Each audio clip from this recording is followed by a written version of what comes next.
Assalomu alaykum hurmatli ko'ruvchilar. Sharq Turkiston ovozining kundalik xabarlarini ko'rishinglarni qarshi olamiz. Tuvanda dehqonlar xabarlarimizning tafsiliy mazmunlari bo'lsin.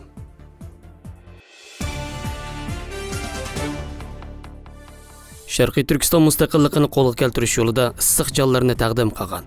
Alloh yo'lida shahid bo'lgan barliq Sharq Turkiston o'g'il-qizlarga Alloh Jannatul Firdavs ato qilsin.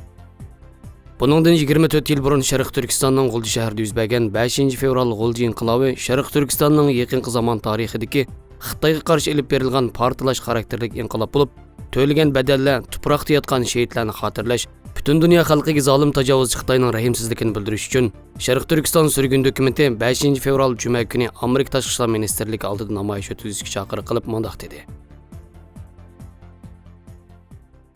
Aldığımızdaki 5 fevral yani 1997 yıldaki G'ulji inqilobininki yoki G'ulji qirg'inchiligininki xotirlash bilan oldimizdagi shu juma kuni Amerika Tashqi ishlar ministrligining oldida namoyish o'tkazmoqchimiz. Biz oldi bilan G'ulji qirg'inchiligininki 24-yilligini xotirlash bilan yana Amerika hukumatiningki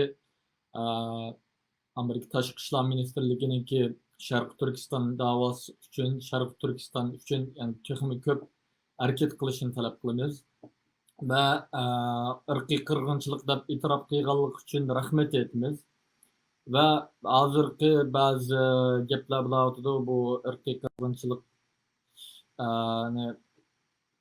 e'tirof qilib bo'ldi, lekin uni orqa chekindirish yoki shunda ba'zi sabablar bo'layotdi. Uning qarshi bizningki noroziligimizni bildirishimiz uchun aşağıda to'plashimiz va Amerika hukumatiningki bu Sharq Turkistondagi bo'layotgan irqiy qirg'inchilikni masalasini BDT'ninki bexatarlik kengashiga apirishini va shu yerda o'tirib qo'yishini va bizningki xalqaro jinoiy ishlar sudidagi arzimizni qo'llashini chaqiriq qilamiz qarindoshlar. Va yana davlatimizni Xitoy tarafidan besilib olgan bir davlat ekanligini e'tirof qilishini chaqiriq qilamiz qarindoshlar. Shuning bilan shu Washington DC, Virginia, Maryland atrofidagi bor qarindoshlarniki bu namoyishga aktiv qatnashib turishinglarni chaqiriq qilamiz va dunyoning har qaysi joylaridagi qarindoshlarimizninki o'xshash kunda o'zingizning turishliq davlatinglarda mayli shu yerdagi parlament oldida bo'lsin, mayli Tashqi ishlar ministrligida oldida bo'lsin, mayli hatto Amerika elchixonalari va konsulxonalar oldida bo'lsin, tinchlik yana shu biz bilan moslashib namoyish o'tkazishinglarni chaqiriq qilamiz.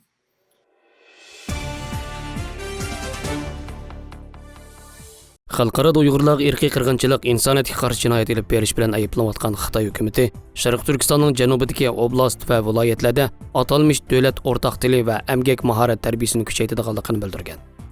5 fevral kuni atalmish Uyg'ur Abnum rayonining raisi Shuhrat Zokirning Uyg'ur Abnum rayonlik 13-navbatlik xalq qurultiyining 4-qitimliq yig'inida bergan xizmat dokladida bu yil janubdagi bir oblast 3 viloyatdagi dehqon chorvachilarga qarata Xitoy davlat o'rtaq tili va emgak mahorat tarbiyasini nuqtaliq ching tutadiganligini ta'kidlab, 2025 yilga qadar Sharq Turkistondagi nopusning shahar bozorlash nisbatining 60% yetkazilganligini bildirgan.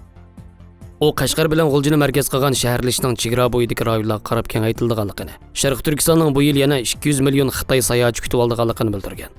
Xitoy hukumatı 2017 yildan beri Sharq Turkistonning janubidagi Uyg'ur yezi kentlarida nurg'un Xitoy mikro korxonalarini qurib, Uyg'ur dehqon chorvachilarini bu korxonalarda arzon baholiq emgak kuch sifatida majburiy ishlatishga boshlagan. Kishilik huquq tashkilotlarining bildirishicha, atalmish namratlikni tugutish nomidagi bu programmasida 100 minglagan Uyg'ur dehqon chorvachilarining oilagilik vayron bo'lib, bu korxonalarning majburiy emgak kuchlariga aylangan. Buning bilan g'arb ellarida bu korxonalarda ishlab chiqarilgan majburiy emgak mahsulotlarini import qilishni cheklash harakati qo'zg'alib, Amerika, Kanada, Angliya qatorliq davlatlar Sharq Turkistonda ishlab chiqarilgan tovar mahsulotlarini import qilishni cheklagan. 19 yanvar kuni Amerika Tashqi ishlar ministrligining sobiq ministri Mike Pompeo Xitoyning Uyg'urlarga yurgizib kelgan jinoyatini irqiy qirg'inchilik va insoniyatga qarshi jinoyat deb atagandan keyin Xitoy Kompartiyasi qattiq noroziligini bildirib, Pompeoni tanqidlash, qaralash uchun asos qatlamlarga maxsus buyruq tushirib, har xil tashviqot vositalari orqali bas-basda hujum boshlagan.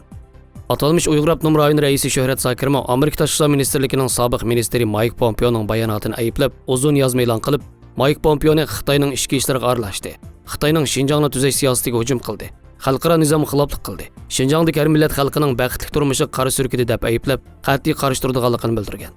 Analizchilarning qarashicha Shuhrat Zokir va boshqa maxsus o'rlashtirilgan yolg'on soxta tashviqot doklatining Xitoyning jinoyatini yushirib qolmaydiganligini, bu tashviqotlarning aqli normal odamni olmaydiganligini, xalqaro Xitoyning to'van saviyali ko'z bo'yash o'yinlarini hozirgi vaziyatda ro'shan farqlantira oladiganligini, Uyg'ur qirg'inchiligi masalasida to'g'ri, oqilona hukm chiqara oladiganligini bildirgan.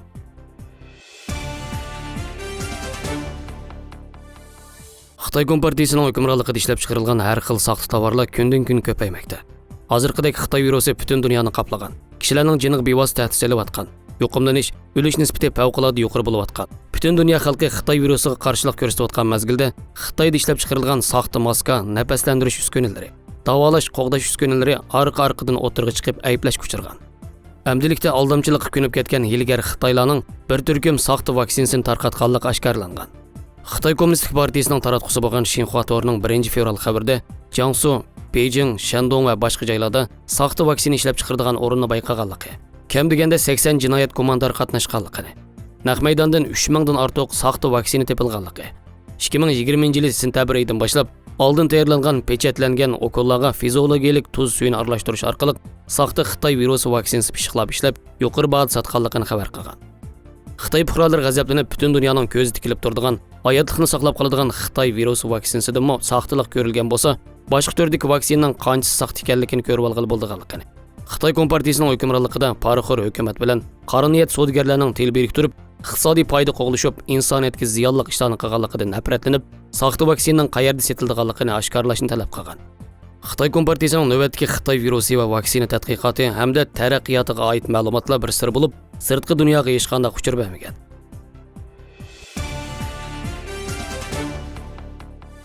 Amerikaning yangi davlat ishlari kotibi Antony Blinken yaqinda sobiq hukumatning kishilik huquq va boshqa masalalarda Xitoy Kompartiyasi qaratgan kuchlik maydonining davomlashganligini ifodalaganlikdan 31 yanvar kuni Yaponiya Erkin Demokratlar Partiyasining tashqi ishlar tarmoq komiteti Yaponiya hukumatini Amerika siyosat yo'nalishiga asosan Xitoy Kompartiyasiga qattiq pozitsiya tutishni talab qilib, o'qitish partiyalar bilan birlashib kishilik huquqi munosabatli qonun tuzib, kishilik huquqi daxli taruz qilgan jinoyatchilarning Yaponiyaga kirishini cheklaydiganligini bildirgan.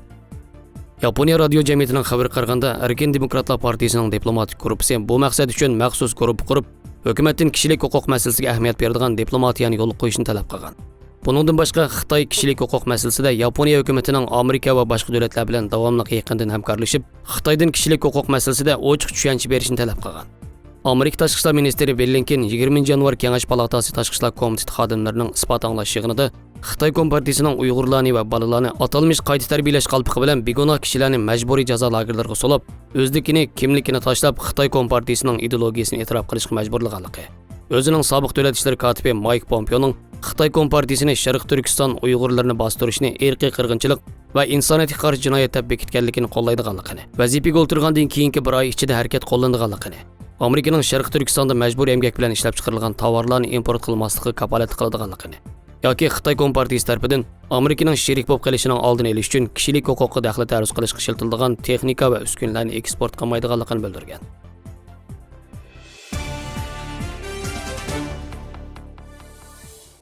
Xabarlarimizga ko'ngilingizga rahmat. Ko'rishguncha omon bo'linglar. Xayr xo'sh, Allohga omonat.